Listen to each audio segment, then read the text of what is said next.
A warm lantern settles near you, a soft light you may come to recognize. Before you, a door stands already slightly open. Whenever you are ready, one solid, quiet step. You are inside. Warm timber, steady amber light, a low, continuous hush. The house is already open. On this visit, the house opens toward the river of release. Beyond the entrance hall, a stone passage leads gently outward, not into darkness and not far. The warmer light of the house remains behind you. Ahead, soft daylight moves between wide stone arches. You arrive beneath an open-sided gallery at the quiet edge of the haven. Sheltered stone above you, dry ground beneath you, and beside the gallery, a broad river moving slowly beneath the open sky. You may sit, lie down, move when you need to, or simply listen. There is no hurry. The river does not rush. It does not pull. It does not demand anything from you. It simply moves at its own steady pace. Water passing over smooth stone, light shifting gently across the surface, a quiet current continuing onward without force. You may have arrived here carrying something difficult: anger, stress, shame, resentment, or words from a conversation that have continued long after the conversation itself ended. Perhaps there is something you have been turning over again and again, something you wish you had said differently, something another person said that still feels sharp, or simply the weight of having carried too much for too long. You do not have to name it. You do not have to enter the memory. You may remain with only the sense that something has been heavy. The river does not ask you to forgive. It does not ask you to forget what happened. And it does not ask you to decide that something was acceptable when it was not.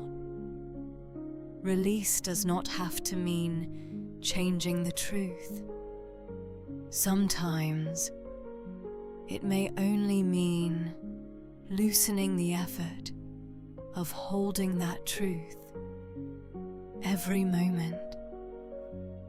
Beside the river, a broad stone ledge rests beneath the shelter of the gallery, weathered, steady, open to the air. If it feels comfortable, you may allow one thought, one feeling, or one unfinished moment to rest there for a while. Not the memory itself, not what it meant, only the effort of holding it so tightly in this moment.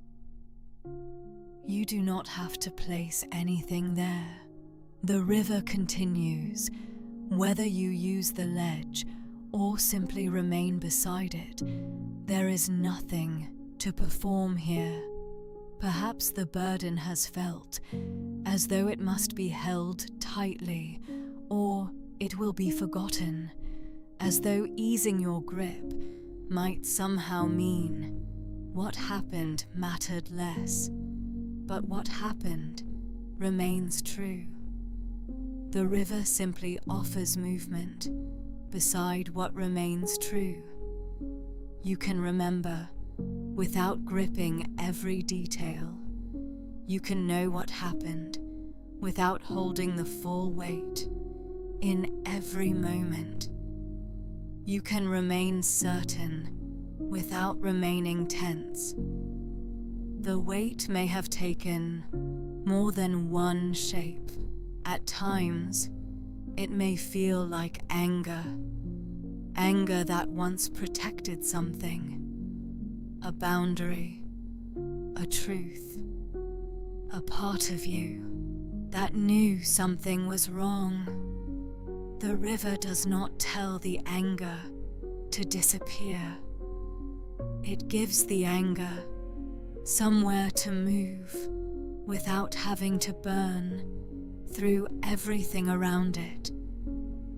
Beside you, the river continues over smooth stone. Light moves across the surface. Cool air passes gently through the open gallery. You do not have to remain inside any one feeling to know that it is there. At other times, some of the weight may feel like shame, a feeling that asks you to carry one moment as though it defines you. But the river does not reduce the whole landscape to one stone beneath the water. One moment can matter without becoming the whole of who you are. Nearby, water curls around one dark stone and continues. And sometimes the weight may return as resentment, returning to the same place because nothing ever felt resolved. The river does not promise that another person will understand. It does not wait for an apology or an explanation before continuing. Its movement does not depend on anyone else.